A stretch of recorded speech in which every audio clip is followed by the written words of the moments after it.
Coucou à toi! Voici venu le temps de faire ma petite enquête. Aujourd'hui, j'ai décidé d'aborder le sujet de la sortie hors du corps. On me l'a demandé dernièrement. On m'avait déjà soumis l'idée il y a quelques temps, mais là, c'est revenu dernièrement et j'ai trouvé que c'était très intéressant d'aller enfin observer ça. Alors, la première chose que je veux dire, que je veux que tu saches de mon point de vue, c'est que l'incarnation, c'est la plateforme de tout. Pour moi, sortir hors du corps, c'est comme approcher un feu ancien. C'est ni bien, ni mal, ni interdit, ni recommandé. En fait, c'est un langage, un passage, une interface. Mais c'est un langage qui peut te brûler les doigts si tu le prends pour un jouet ou pour une échappatoire. Donc, attention. Et c'est surtout un langage qui n'a de sens que si l'incarnation reste ton centre de gravité. Je le répète assez régulièrement en session. Donc là, nous sommes ici pour être ici, pour incarner, pour respirer la densité, pour marcher dans notre chair comme dans une terre promise. On n'est pas venu pour faire du tourisme subtil, ni pour s'amuser dans l'invisible, comme si la 3D était une erreur. Non. On y va déjà la nuit, on y a vécu avant de s'incarner, et on y retournera après.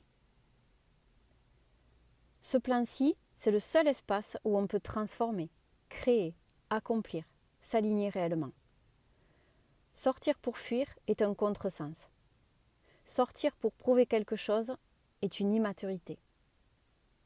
Sortir pour échapper à la vie est une dissociation maquillée en spiritualité. Le corps, c'est l'ancrage. Pas seulement physique d'ailleurs. C'est la preuve qu'on a choisi d'être. Sans lui, les sorties hors du corps deviennent des dérives, des fuites, des hallucinations spirituelles camouflées en expériences subtiles. Et ça, c'est un non négociable pour moi. Et c'est là que j'arrive au point suivant. Sortir, oui, mais seulement si tu sais revenir. Et là, je ne parle pas du retour automatique du sommeil. Je parle de revenir entier, avec ta continuité d'être intacte. Et ça demande une architecture intérieure stable. Le jeu qui reste présent, même si la perception change d'étage. Sinon, c'est la dissociation qui prend la place, et la dissociation, ça c'est pas de la spiritualité. C'est un trou dans le tissu de la présence. Et là j'ajoute que ne pas savoir revenir, c'est perdre son souffle, perdre son axe, perdre même le lien avec son corps. C'est donc revenir en pièces détachées, sans densité, avec l'impression d'être décalé de soi. C'est rester dissocié ou avec un retour trop brutal, trop violent, trop désordonné. Les personnes qui sortent sans structure reviennent avec un souffle désaxé, et c'est logique, une attention fragmentée, une faille psychique ouverte. Elles croient avoir vu plus, alors qu'en fait, elles ont juste écarté leur corps, comme une porte mal tenue. Alors c'est dangereux d'après moi. Pas par peur des plans invisibles, ça c'est encore autre chose, mais parce que la personne s'ampute d'elle-même. Ce qui me fait arriver au point suivant, à savoir que l'invisible n'est pas neutre. Et là, je vais être très claire. L'invisible, c'est pas un spa subtil, pas un monde doux, propre, safe, pastel. Non, c'est plein de mémoire, d'intelligence, d'influence, de résidus, de flux, de présence. Certaines bienveillantes, d'autres pas du tout, mais ça tu le sais déjà, j'imagine.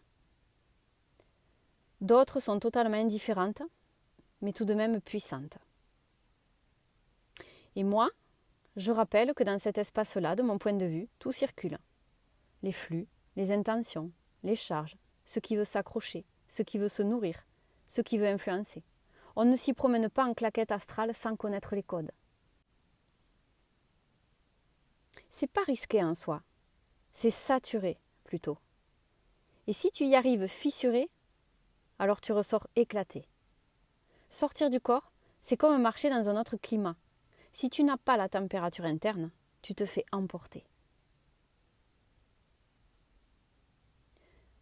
Ça m'amène à présent au point suivant. On n'est pas censé vivre hors du corps comme activité. Ah ça non. Et là, je te le dis très franchement. Une âme incarnée qui passe trop de temps hors du corps, eh bien, elle se désincarne de l'intérieur au bout d'un moment. Ça crée un rejet du vivant, un désamour de l'incarnation, une fuite, une envie de retourner là-haut, comme si la matière était un problème. C'est incohérent. Si on est incarné, c'est pour incarner, tout simplement. Ça fragilise la ligne de vie, ça dissout la direction, ça perturbe les repères, ça crée une nostalgie du là-bas et un rejet de la matière ici. Et ce rejet, c'est la blessure la plus profonde de l'humanité. Ne pas réussir à aimer le plan qu'on a choisi. Alors, sortir ponctuellement, oui, pourquoi pas. Jouer à ça comme si c'était Temple Run astral, non. En point suivant, on va parler de l'intérêt réel d'une sortie hors du corps, qui est extrêmement réduit donc. C'est pas là que tu te transformes, c'est pas là que tu guéris, c'est pas là que tu comprends qui tu es. L'expérience subtile ne remplace jamais la présence réelle. Ça, c'est la clé. La voûte. On ne naît pas, on ne crée pas, on ne s'aligne pas. On ne se libère pas hors du corps. Tout se joue ici. C'est un outil, pas un lieu de vie. Une fenêtre, pas une maison. On peut apprendre des choses, sentir des choses, toucher des structures, ça oui. Mais rien n'égale la densité de transformation qu'on trouve en restant présent dans le corps et en ouvrant des perceptions depuis lui, pas à côté de lui, jamais. En résumé, qu'est-ce qu'on peut retenir? Toujours de mon point de vue, évidemment. Sortir du corps, c'est pas mauvais, c'est pas interdit, mais c'est un terrain très technique. C'est pas un terrain ludique ou un spirituel fun. L'incarnation, c'est le centre absolu. On est ici pour être ici, pas pour s'échapper. Et sortir sans structure, c'est la dissociation assurée. Et la dissociation, ce n'est pas une expérience spirituelle. L'invisible est saturé. Il n'est pas neutre. On n'y va pas sans axe et sans conscience. Jamais, là non plus. Trop sortir, c'est se désincarner de l'intérieur. Le sens profond de l'existence, la transformation réelle, la création, l'alignement, tout ça se vit dans le corps. Sortir peut être un outil ponctuel, mais jamais un terrain de jeu. J'en ai fini avec la partie théorique, pratique, analytique. Maintenant, je vais aller explorer, parce que je sais que tu adores ça, ce qui se joue sur le plan subtil. Et j'ai pris 4 profils différents pour pouvoir t'éclairer un petit peu plus. On commence par le premier. Une personne qui sort volontairement de son corps en sachant ce qu'elle fait. Qu'est-ce qui se passe dans son champ? La première chose que je vois, c'est un corps subtil qui sort du corps physique. Il sort, il revient, il sort, il revient. Je vois que ça fait des oscillations, des allers-retours. Ça n'arrête pas. Alors ça, pour moi, c'est la symbolique que la personne maîtrise totalement la projection de son corps subtil. C'est-à-dire que juste parce qu'elle désire sortir ou rentrer, instantanément le corps obéit. Sa volonté arrive totalement à maîtriser ce qui se joue. C'est-à-dire que là, elle peut sortir sans se sentir en danger parce qu'elle sait elle-même qu'elle maîtrise. Et ça se fait à un stade vraiment mécanique, presque. Parce que la personne a l'habitude. Et en plus, elle a confiance en elle. Donc elle sort spontanément, elle va où elle désire aller, explorer ce qu'elle désire aller, et c'est instantané. Elle arrive tout de suite là où elle le désire. Son monde apparaît sous ses yeux instantanément. Alors elle peut suivre la ligne continue de ce qui l'entoure, c'est-à-dire par exemple si elle est dans une pièce, elle suit les contours des murs, etc., le couloir, elle va où elle veut chez elle.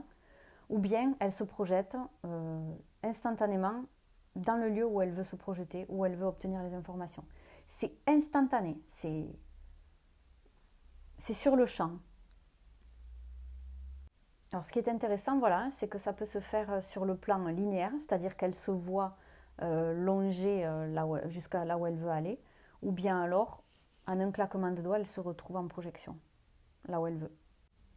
On en revient à ce qu'on disait, où tout est possible dans le monde subtil en fait. Tout ce que l'on imagine, tout ce que l'on pense, ça apparaît instantanément. Et plus on croit en soi, plus on arrive à atteindre ces espaces. Où qu'ils soient, quels qu'ils soient. Il n'y a strictement aucune limite. Et alors quand cette personne sort de son corps, en observant son champ, en essayant de déterminer la densité, c'est une continuité entre le corps physique et ce qui sort. C'est-à-dire qu'il y a une zone d'étirement, une zone de tension, jusqu'à ce qu'elle se dédouble. C'est ce qu'on appelle la corde d'argent. Et plus elle projette en pensée d'aller chercher loin, que ce soit en mode linéaire ou en mode projection, comme je viens de le voir, plus justement cet espace tend à s'étirer. Et cet espace qui relie son corps subtil à son corps physique, au départ, quand le corps subtil est dans le corps physique, c'est un champ qui relie les deux, de haut en bas. Comment pourrais-je l'expliquer?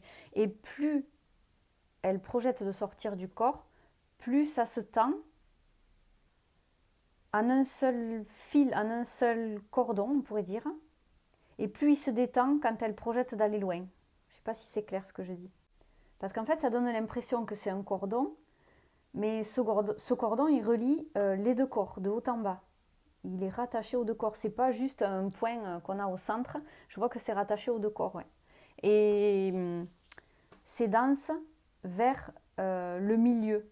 C'est-à-dire que voilà, plus elle s'éloigne, plus ça va devenir dense au milieu, et plus ça va être fin sur les côtés, de façon à ce qu'on ne le perçoive presque pas quand elle s'éloigne au plus.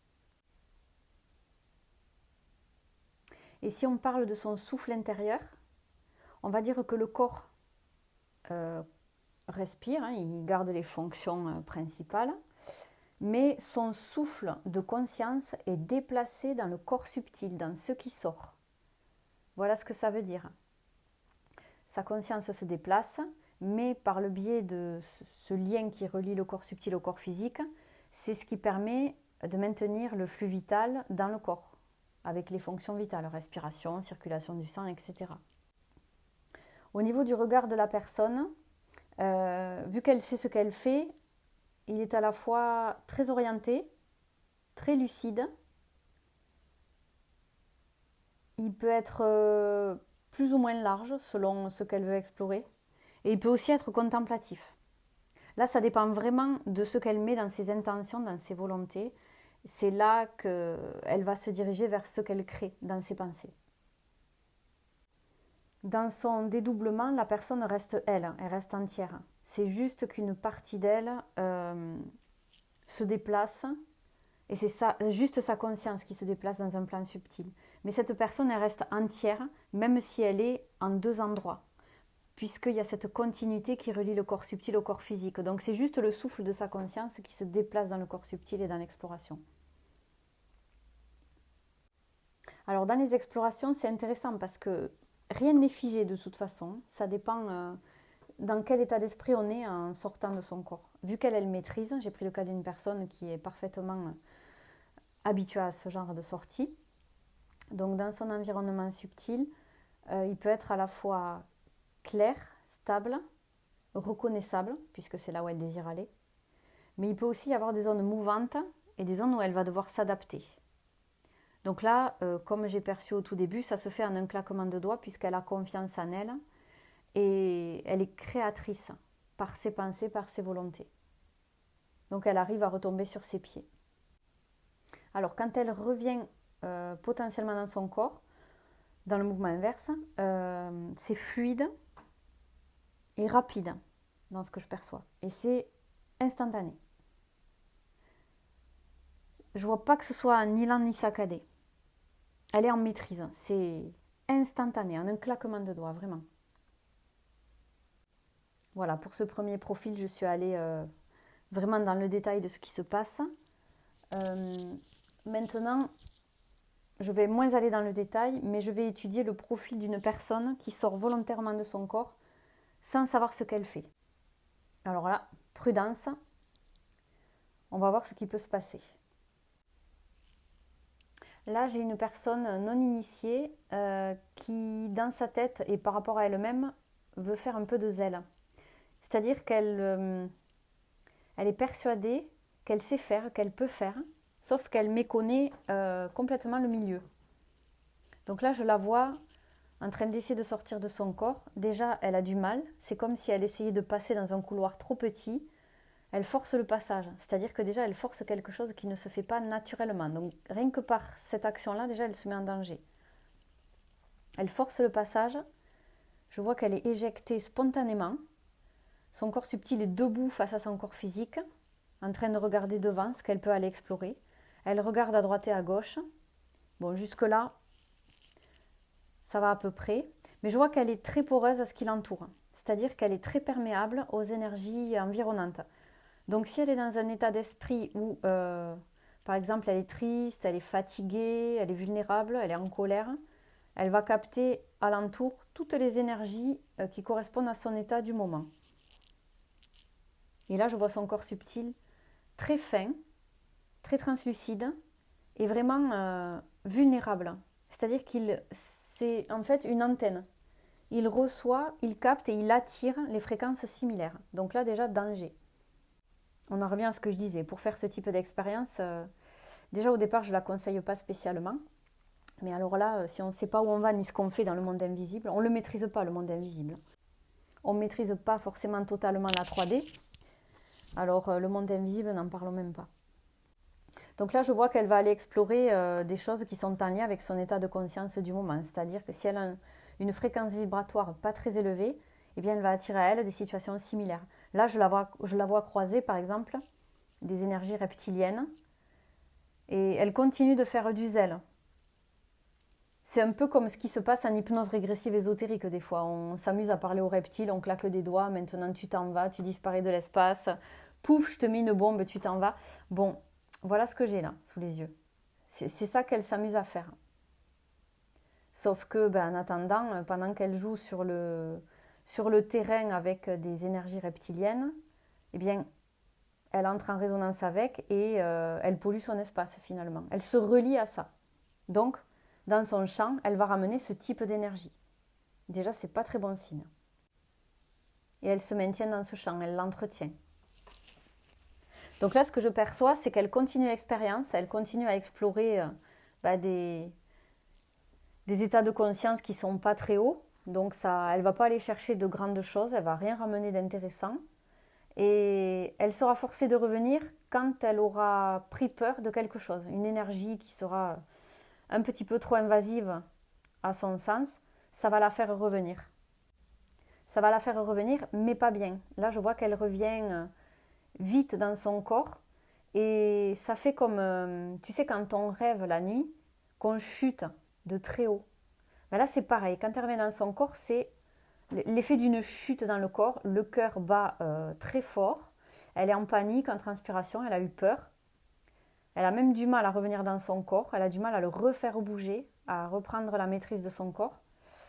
C'est plus une expérience micro-traumatique qu'une exploration qui lui a servi. Donc, à déconseiller formellement. Maintenant, on va passer au profil d'une personne qui sort involontairement, mais qui sait ce qu'elle fait.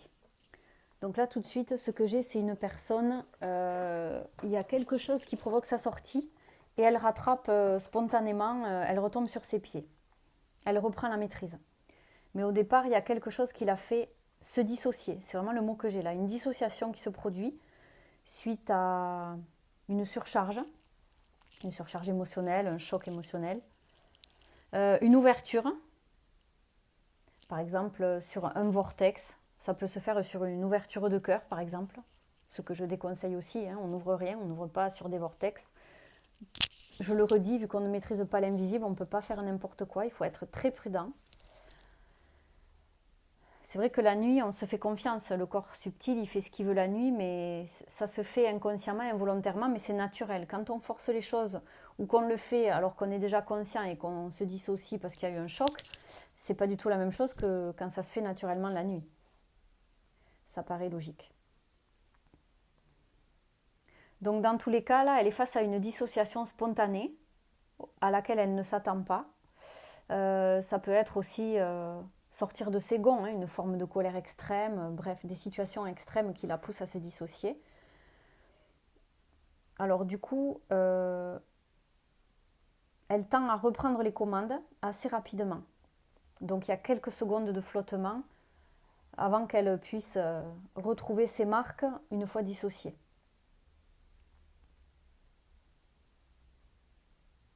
Alors le corps physique, dans cette situation, il est toujours vivant, vibrant, habité. C'est juste elle qui a été projetée à l'extérieur en fait par une situation.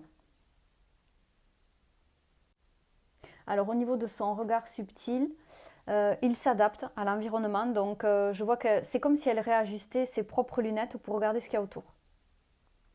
Donc là, ça redevient plus précis, ça redevient plus rapide. Elle s'adapte. Donc elle n'est pas forcément complètement souveraine dans ce qui se joue pour elle. Plus elle va être consciente de ce qui se joue et de ce qui a provoqué ça, plus elle sera souveraine. Sinon, c'est compliqué. Donc là, après, petit à petit, en reprenant la maîtrise de l'espace, je reviens sur le cas numéro 1 d'une personne qui sort volontairement de son corps et qui sait ce qu'elle fait. Voilà, petit à petit, elle se réadapte, elle se réajuste et elle arrive à s'en sortir, à revenir. Voilà. Mais c'est parce qu'elle a déjà vécu ce type de situation, donc elle a eu aussi l'habitude de se réadapter dans ce type de sortie.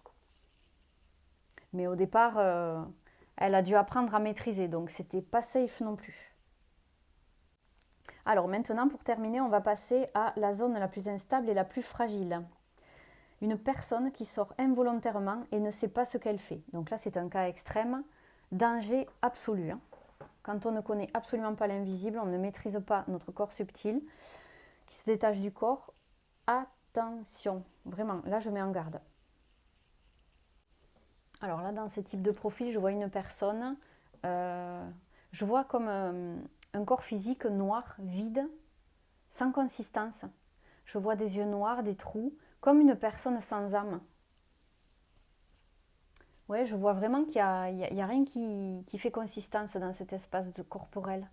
Et donc cette personne-là, elle n'est absolument pas souveraine, elle n'a pas d'axe. C'est le flou artistique total en elle. Du coup, elle est à la fois perméable, poreuse, influençable, perdue. Là, je vois qu'elle n'est même pas dissociée en fait, elle est juste vide. J'ai le mot coquille vide qui me vient. Ouais, c'est dingue. Donc là, je vois vraiment une masse plutôt informe, en guise de corps humain. C'est symbolique, hein, c'est pas la réalité, mais c'est symbolique. Et là, en fait, il y a des trous de partout. Donc cette personne-là, elle est complètement poreuse à tout ce qui l'entoure. Et du coup, je vois qu'elle peut sortir de son corps tous azimuts sans rien maîtriser.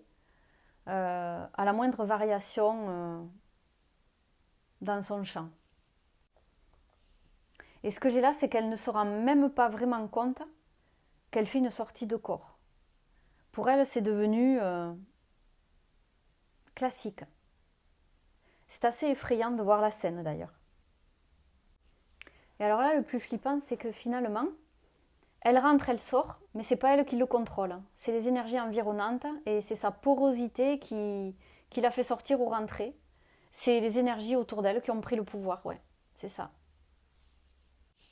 Je vois qu'elle n'est ni consciente, ni en contrôle,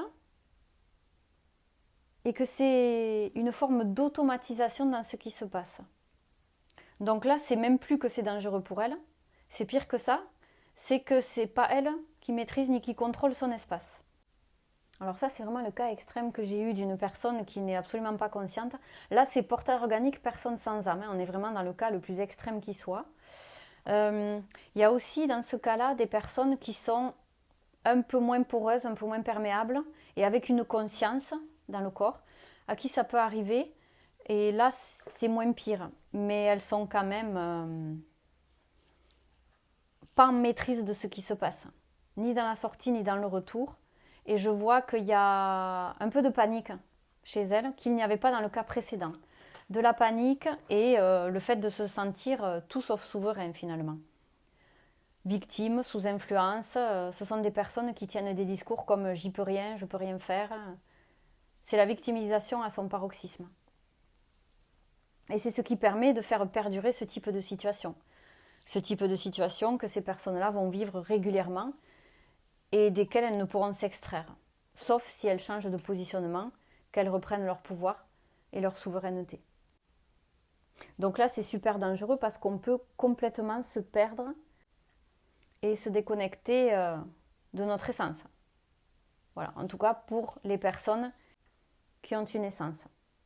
Donc là, les conséquences peuvent être extrêmement graves. On peut se perdre définitivement jusqu'à retrouver sa conscience. Et une fois qu'on retrouve sa conscience, on peut reprendre son pouvoir. Et là, ça dépendra du cheminement de la personne. Voilà, j'ai fait le tour des 4 principaux schémas. J'espère que cette enquête t'aura plu. On pourra toujours creuser un peu plus tard si besoin. On a fait déjà un premier tour d'horizon et il est déjà assez complet, je pense.